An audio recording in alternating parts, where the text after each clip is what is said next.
Oh la Kétal, donc je vais vous faire une analyse sur le match d'hier soir entre Montpellier et l'Olympique de Marseille, donc un partout.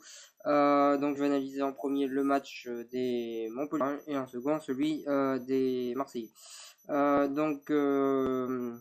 match des Montpelliérains, bah, ils sont restés comme d'habitude avec un bon bloc défensif et très solide défensivement. Ils ont attendu les Marseillais, ils ont joué par contre-attaque, ils l'ont plutôt bien fait.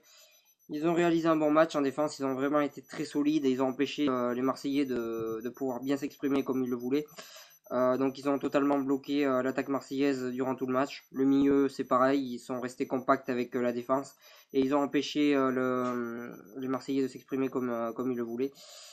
Et en attaque, ils ont été plutôt rapides par contre-attaque, donc ils ont fait un plutôt bon match. Montpellier, c'est une équipe très solide défensivement. Pas du tout agréable à avoir joué, mais une très bonne équipe défensive. Et offensivement, ils ont su jouer par contre-attaque, ils auraient pu gagner ce match, ils ont eu pas mal d'occasions, c'est eux qui se sont créés les meilleures occasions.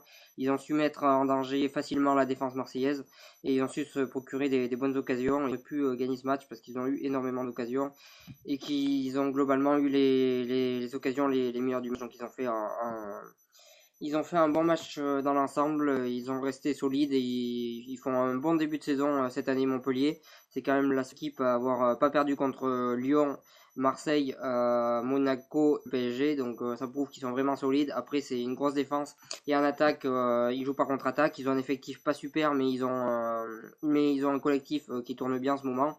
Pas que ça dure que l'année, je pense qu'ils vont redescendre un petit peu de remous plus tard dans la saison. Mais ils font un bon début de saison avec ce groupe-là. Et surtout, c'est basé sur une défense. Et jouer par contre-attaque, ils l'ont bien fait et ils auraient pu gagner ce match. Donc pour passer à l'analyse côté marseillais, ben là c'est plutôt médiocre dans l'ensemble. Euh, c'est euh, c'est plutôt médiocre dans l'ensemble. C'est assez moyen. Défensivement, ils se sont pris quand même quelques courants d'air, notamment Abdenour que j'ai trouvé très faible. Et honnêtement, je préfère Orlando, même si je le trouve faible aussi. Mais il est faible, il s'est pris des courants d'air. C'était un truc de fou à un moment. C'est à 250 sur l'autoroute avec la fenêtre ouverte, son courant d'air. Là, franchement, il s'est pris des gros courants d'air. Rami, il a à peu près tenu. Mais la défense est quand même bien fait avoir notamment sur le premier but. Elle a été un petit peu fébrile sur ce match-là, la défense marseillaise, ainsi que les latéraux. Donc c'est un match plutôt moyen. Heureusement que Luis Gustavo a fait quelques interceptions au milieu de terrain parce que ça aurait pu être pire et ils auraient pu concéder plus d'occasions. Voilà sur ça. Mandanda, le but qu'il prend, il est franchement évitable. Il aurait dû l'arrêter. Donc même Mandanda a fait une contre-performance. Donc c'est un match vraiment très faible de Marseille. Au milieu de terrain, donc il y a, comme j'ai dit, il y a Luis Gustavo qui lui a fait un bon match et qui a été très fort au milieu.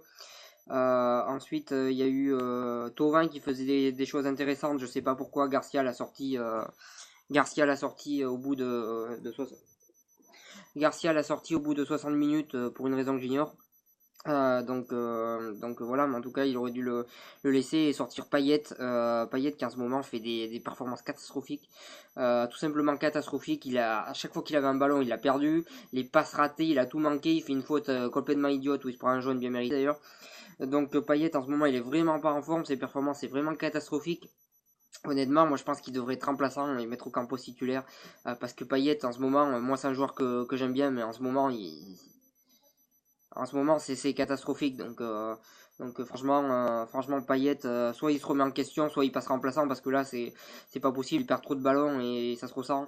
Voilà. Ensuite, je vais parler de l'attaquant, je vais parler de Germain. Donc, depuis le début de la saison à Marseille, il y a des attaquants qui marquent pas, qui sont pas en confiance. Germain a touché très peu de ballons. Il a été très très mal servi.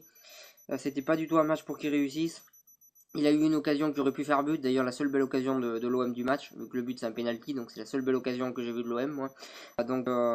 Voilà, il a été très peu servi, il a pas été, on lui a pas donné des bons ballons, mais il est quand même en difficulté, il est quand même en manque de confiance, c'est pareil pour Mitroglou.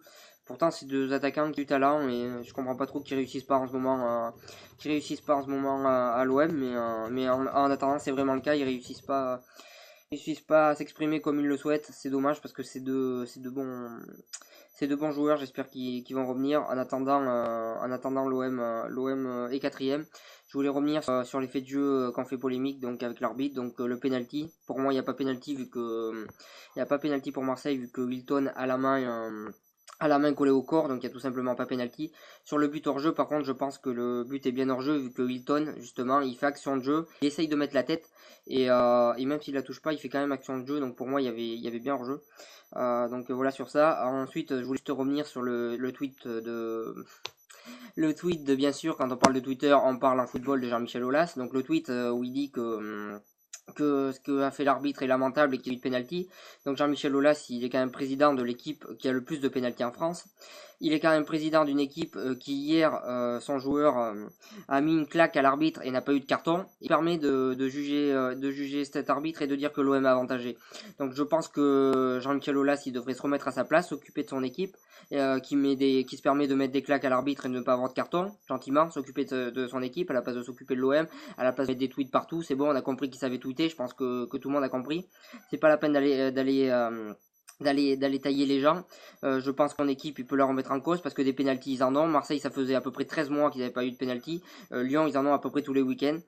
Donc, qu'ils se remettent un petit peu en question.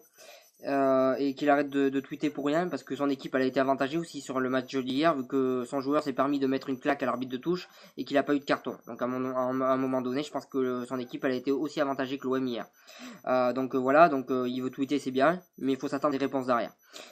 Donc c'est tout ce que j'ai à dire. Après moi, j'ai pas la visibilité de Jean-Michel Aulas, ce que je dis personne ne va l'écouter. Donc voilà.